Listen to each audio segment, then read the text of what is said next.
31 जुलाई 2025 देश की राजधानी दिल्ली। सड़कों पर वो मंजर था जिसने इस देश की आत्मा को झकझोर कर रख दिया। ये तस्वीरें किसी दंगे की नहीं थी।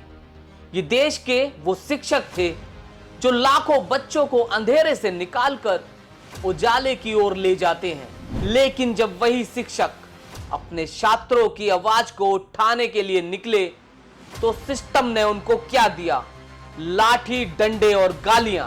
नीतू मैम की कांपती हुई आवाज देखें, अभिनय सर का बंधा हुआ सिर, एक शिक्षक का टूटा हुआ हाथ। ये चोट किसी इंसान की नहीं थी, ये उस व्यवस्था की गूंगी बर्बरता का चेहरा था जो सवालों से डरती है और इंसाफ देने से कतराती है। ये सिर्फ एक विरोध नहीं था, ये सिस्टम के खिलाफ वो चीख थी जो पारदर्शिता का दावा तो करती है लेकिन जब सवाल पूछे जाएं तो आंखें चुरा लेती है। एसएससी यानी स्टाफ सिलेक्शन कमीशन, जो हर साल लाखों छात्रों को सरकारी नौकरी का सपना दिखाता है।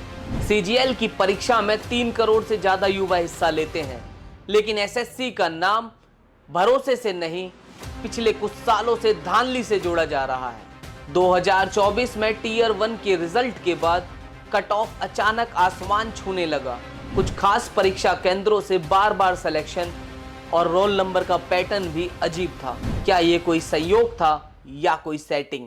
2025 में एसएससी के फेज 13 सिलेक्शन पोस्ट की परीक्षा में तो आग में घी डाल दिया। बार बार परीक्षा रद्द हुई, टेक्निकल प्रॉब्लम, बस सलूकी और परीक्षा केंद्रों पर मानवाधिकारों का मजाक। छात्र भड़के, शिक्षक आगे आए। नीतू मैम, अभिनय शर्मा, संजीव सर, दिल्ली चलो आंदोलन शुरू हुआ, लेकिन स्वागत लाठियों से हुआ। शिक्षक हिरासत में लिए गए, छात्रों को धकेला गया।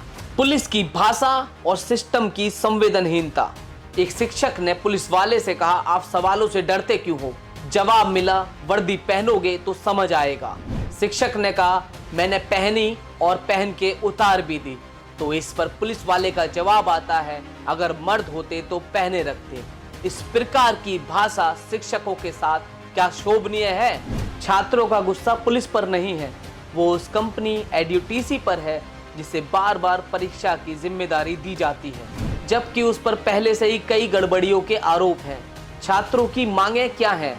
एडयूटीसी पर प्रतिबंध लगे, एसएससी भी यूपीएससी की तरह परीक्षा कैलेंडर जारी करे, नॉर्मलाइजेशन पारदर्शी हो, पेपर में गलती ना हो, भर्ती के बाद तुरंत नियुक्ति हो, वेटिंग लिस्ट जारी हो, सुगम परीक्षा केंद्र हो, ट्रेंड स्टाफ हो और छात्रों से अच्छा व्यवहार किया जाए। सवाल ये है, क्या छात्रों की ये मांगे गलत हैं या फिर इन पर ध्यान ही नहीं दिया जाएगा? 2017 में भी ऐसा ही हुआ था, पेपर लीक हुआ था और सीबीआई जांच के नाम पर छात्रों की आवाज को चुप करा दिया गया था। लेकिन बदलाव क्या हुआ? कुछ नहीं, और आज फिर वही कहानी। लेकिन इस बार छात्र अकेले नहीं हैं, शिक्षक उनके साथ हैं। ये आंदोलन सिर्फ एसएससी का नहीं, ये आंदोलन भारत में उस भर्ती व्यवस्था का है जो युवाओं को रोज धोखा देती है। चाहे रेलवे हो, बीपीएससी हो, शिक्षक भर्ती हो, हर जगह बस भ्रष्टाचार। जब सवाल पूछने पर लाठी चले, शिक्षकों को पीटा जाए, तब लड़ाई सिर्फ परीक्षा की नहीं होती, बल्कि होती है लोकतंत्र की आत्मा को बचाने की। सोशल मीडिया पर लाखों ट्वीट हुए, पर सवाल यही है, क्या छात्रों और शिक्षकों की आवाज सत्ता के कानों तक पहुंचेगी?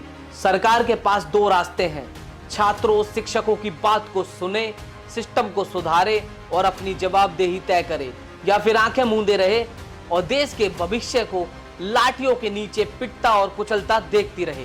हमारी अपील है, इन छात्रों को, इन शिक्षकों को हम सबका सहयोग मिले। इस लड़ाई में वो शिक्षक, वो छात्र अकेले नहीं है।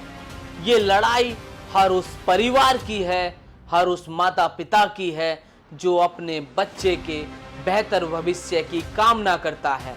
तो मेरी आप लोगों से यही गुजारिश रहेगी कि इन छात्रों का, इन शिक्षकों का जितना हो सके आपको समर्थन करना चाहिए और सरकार तक इनकी बात को पहुंचाने में आपकी कोशिश रहनी चाहिए। साथियों, अगर आपको ये खबर पसंद आई हो तो वीडियो को लाइक करें, कमेंट में अपनी राय जरूर बताएं और चैनल को सब्सक्राइब करें। मेरा नाम है विशाल शर्मा, कैमरे के पीछे है मेरे साथी आशीष। नमस्कार।